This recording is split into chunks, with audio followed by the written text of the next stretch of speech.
एक और नीति आयोग धामी सरकार की पीठ थपथपाकर शाबाशी दे रहा है, तो दूसरी तरफ इसी सूबे की राजधानी से कुछ ऐसी तस्वीरें भी सामने आती हैं जो हैरान करने वाली हैं। सूबे के नौनिहालों को राजधानी में ही पढ़ने के लिए एक बेहतर स्कूल मिलना मानो दूभर हो रखा है। आइए पहले आपको दिखाते हैं कुछ तस्वीरें और दिखाते हैं इस सूबे में शिक्षा व्यवस्था का सच क्या है। बदहाली की तस्वीर नंबर 1, सरकारी प्राइमरी स्कूल ब्राह्मणवाला देहरादून। एक सरकारी स्कूल की ये तस्वीर देख लीजिए। सीलन भरे कमरे और दीवारों से उखड़ा हुआ सीमेंट। बदहाली की तस्वीर नंबर 2, सरकारी primary school Gorakhpur Dehradun. School में पानी तक नहीं मिल पा रहा। नल तो लगे हैं लेकिन अफसर पानी पहुंचाना मानो भूल गए।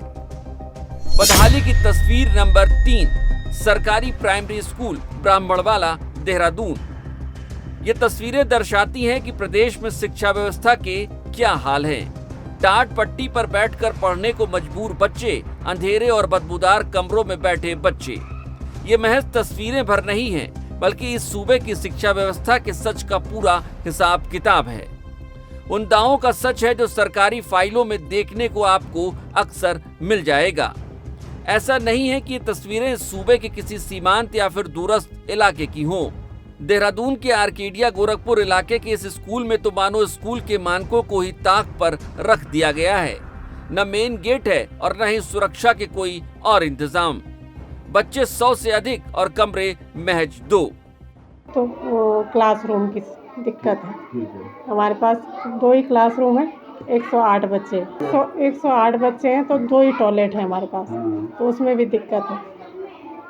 दीवार तो ये आधी अधूरी है, आपने देख ली होगी। गेट था, वो किसी रात को कोई वाहन तोड़ के चला गया, उसके बाद से बना नहीं। देहरादून के ब्राह्मणवाला इलाके के इस प्राइमरी स्कूल का हाल देख लीजिए।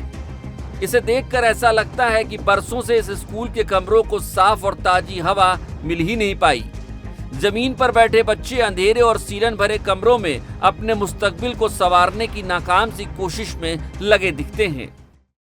राजधानी देहरादून का क्षेत्र ब्राह्मणवाला ये पड़ता है। प्राइमरी स्कूल में मैं यहाँ पर मौजूद हूँ, जहाँ एक बार देहरादून के जिला अधिकारी ने जितने भी प्राइमरी स्कूल हैं या उससे ऊपर के स्कूल हैं उनको एक आधुनिकीकरण करने की बात कही है कि जो बच्चे टाट पट्टी पर बैठते हैं वो टाट पट्टी पर ना बैठें और उनके लिए अलग अलग सुविधाएं मुहैया कराने की भी बात बड़ी मुस्तैदी से कही गई है। लेकिन जो तस्वीरें हैं, तस्वीरें यहाँ पर जो है ना इस चीज़ का साफ तौर से बयान कर रही हैं। पहले थोड़ा सा शौचालय देख लीजिएगा कि शौचालय की क्या कुछ हालत है। उसके बाद जो है बात आती है पीने के पानी की। पीने के पानी में जो है ना मेरा सहयोगी इधर जो है ना आएंगे, इधर दिखाएंगे कि पीने के पानी की क्या व्यवस्था है। एक बहुत पुरानी टंकी है, टंकी बनी हुई है लेकिन जो है ना पानी नहीं है। कब इनके अंदर पानी आया होगा ये तो हम नहीं जान सकते जो है ना, लेकिन इनकी जो हालत है वो देखने के बाद आपको खुद ही अंदाज़ा लग जाएगा कि हालात इस वक्त क्या हैं। जिन कमरों में पर्याप्त रोशनी और हवा होनी चाहिए थी, उन कमरों में सीलन और अंधेरा पसरा पड़ा है। सरकार इन्हीं अंधेरे कमरों से शिक्षा का उजाला फैलाना चाहती होगी। इसी शिक्षा विभाग का जिम्मा देख रहे मंत्री के कमरे में भले ही दिन में 3 बार रूम फ्रेशनर छिड़का जाता हो, लेकिन इन बच्चों के कक्षाओं में कैद बदबू हटाने के लिए किसी ने सोचा होगा, ये कहना भी मुश्किल लगता है। इन तस्वीरों को दिखाने के पीछे एक बड़ी वजह देहरादून के डीएम सविन बंसल का वो बयान भी है जिसपे उन्होंने स्कूलों से टाट पट्टी हटाने के आदेश दिए थे। तो देख लीजिए डीएम साहब, इस स्कूल के बच्चों के लिए भी हो सके तो जल्द नया फर्नीचर भिजवा दीजिएगा, क्योंकि आपके आदेश निर्देश के बाद आपके मातहत अधिकारियों की कोशिशें भले ही सीमित हों, लेकिन इन बच्चों और उनके परिजनों की उम्मीदें अब आपसे असीमित हो चली हैं। कुछ कीजिए डीएम साहब, और हो सके तो इन स्कूलों की दीवारों से उखड़ते सीमेंट और कमरों में फैले अंधेरे को भी दूर करा दीजिएगा। एहसान तो नहीं, लेकिन कम से कम आपके मातहत अधिकारी जिम्मेदारी ही निभा देते तो इन बच्चों के मन में भी किसी सरकार या फिर सरकारी अधिकारी के बारे में अच्छे ख्यालात तो पनपने लगते। समूचा देश जानता है कि सरकारें जिन स्कूलों को खुद चलाती हैं, सरकारी अधिकारी और नेता उन स्कूलों में अपने बच्चों को पढ़ने के लिए कभी नहीं भेजते। यही वो सच है जो इन स्कूलों की हालत को एक वाक्य में बयां कर देता है। लेकिन कहते हैं कि सरकार चाहे तो कुछ भी कर सकती है।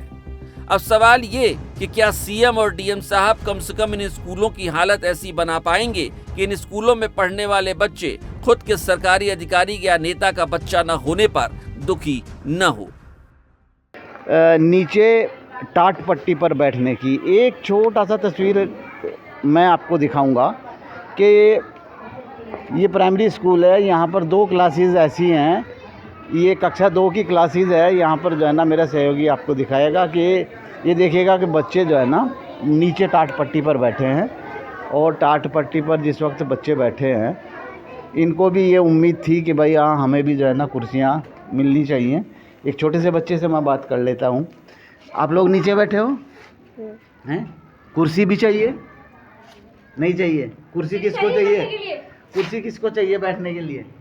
चलिए जो है ना ये तस्वीर बता रही है, सब बच्चों को जो है ना कुर्सी चाहिए, लेकिन छोटा मासूम बच्चा है नहीं बोल पाया। लेकिन इनके हाथ उठे हुए देखकर जिलाधिकारी महोदय को बिल्कुल संज्ञान लेना चाहिए। जैसा कि कहा था कि सबको जो है कुर्सी चाहिए, और कुर्सी इनको जो है कब तक मिल पाती है। हालांकि जिलाधिकारी के ये सख्त निर्देश हैं शिक्षा विभाग को भी कि इनके लिए कुर्सियों का इंतज़ाम जल्द से जल्द कराना चाहिए। अब ये आगे आने वाला वक्त ही बताएगा कि इन बच्चों को टाट पट्टी छोड़कर कुर्सियां कब तक मिल पाती हैं और कब तक ज़िले के जिलाधिकारी इनका संज्ञान लेते हैं। अपने सहयोगी मनवर रावत के साथ मैं वकील अहमद, खबर उत्तराखंड, देहरादून।